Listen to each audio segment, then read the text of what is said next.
I'm sure that many of you know that there are some mighty impressive pyramids in the northeast Africa country of Egypt. They are famous for great reasons. However, I bet you none of you know their secrets in and out and all the mysteries that hide within. Because man, there's some good stuff to learn about these pyramids.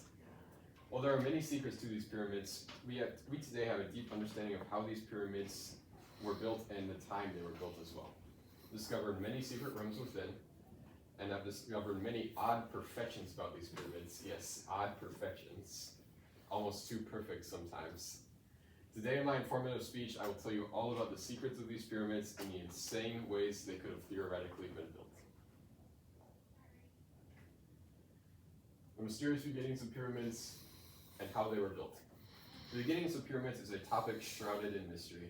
The main mystery of this comes from the fact that while there are many theories on how the pyramids were made, we do not have a definitive answer on the exact way that they were made still today.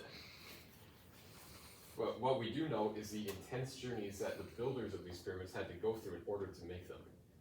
According to Daniel West in an archaeology volume titled Journeys of the Pyramid Builders, these pyramids were built out of limestone blocks, and Wise states in the volume that these blocks weighed anywhere from 2.5 to 10 tons.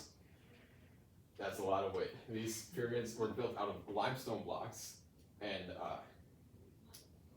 they were transported over 100 miles because the nearest limestone spot to get them from was so far away from the pyramid building site. And it could have taken at least 10 days to transport them by an ancient river to the building site. This is an incredible achievement because a 10-ton brick weighs 22,000 pounds, which another astonishing fact that the same guy Weiss notes is that the Great Pyramid originally measured 481 feet tall and 755 feet on the side.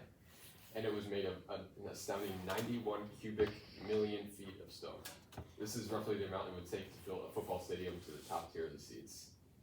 But what you may be asking is, how is there so much water in the desert capable to transport these stones from a river by a river? Well, according to an article by Bruce Bauer within Science News, the Egyptians may have caught rainwater and not only used it to support the river, but may have used it to run elevators within the pyramid, which they would run with water wheels and be able to transport the bricks up to higher elevations to add them onto the pyramid.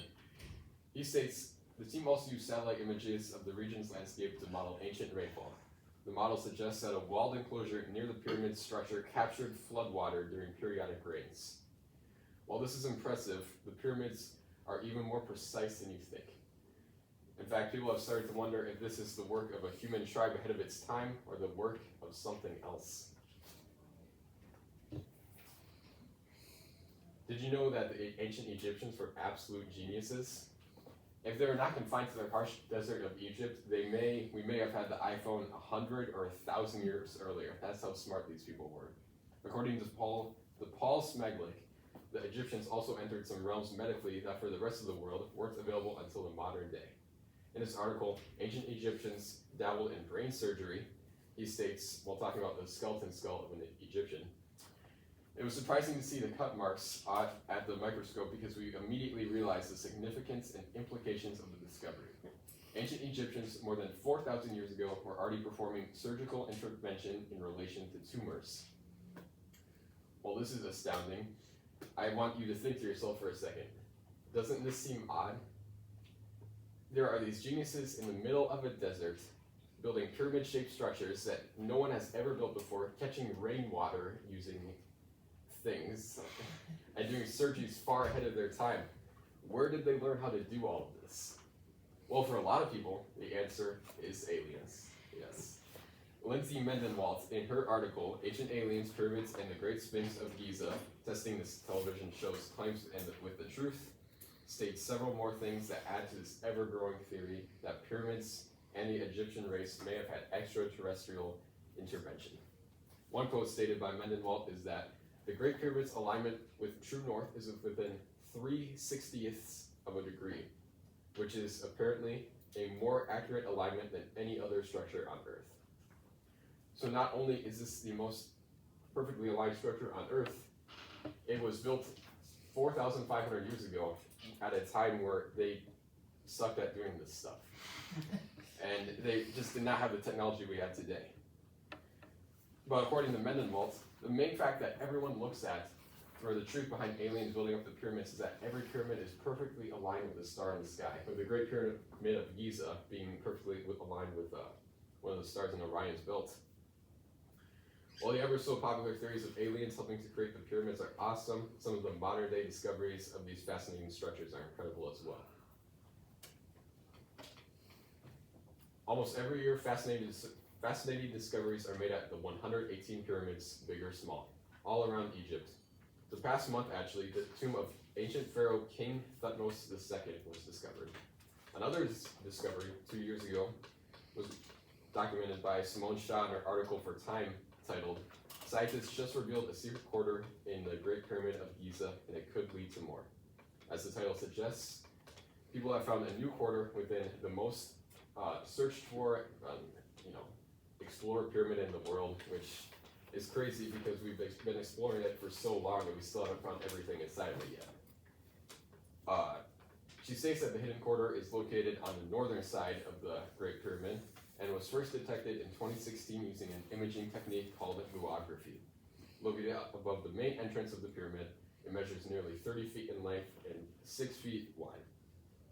Shaw also states that a hidden chamber while it's a cool discovery, it was probably just made to redistribute the weight around the entrance, but this further adds the architectural wonder that these pyramids are. Like, how did they know to do that? How did they know to add that above the entrance? No one had ever done that before. I think it's also worth mentioning that we today have still not been able to replicate any kind of pyramid ourselves because we still don't understand how to do it. It's like those Egyptians entered Minecraft creative mode in real life. But not only are archaeologists, scientists, and other researchers allowed to see the pyramids, anyone can go see them as well. Kirkus reviews in an article titled "The Seven Wonders of the World, of the Ancient World," states around 10 million each year travel to visit the Great Pyramid of Giza, constructed 45 centuries ago at the edge of the Libyan desert. People know of the marvel that is the Great Pyramids and often go through great lengths just to get a glimpse of them. It is great that such an architectural masterpiece is getting the attention it deserves. Let's regroup all the main things and conclude on why the pyramids are great. Today, in my informative speech, I have summarized the many secrets of the pyramids. These include the perfect alignment with the stars and the hidden rooms to be found within. I also informed you of the many theories on how these technological marvels could have been built. So while there is so much more to cover about these pyramids, I hope you all learned something new today that you did not know about these great structures. And thank you for listening to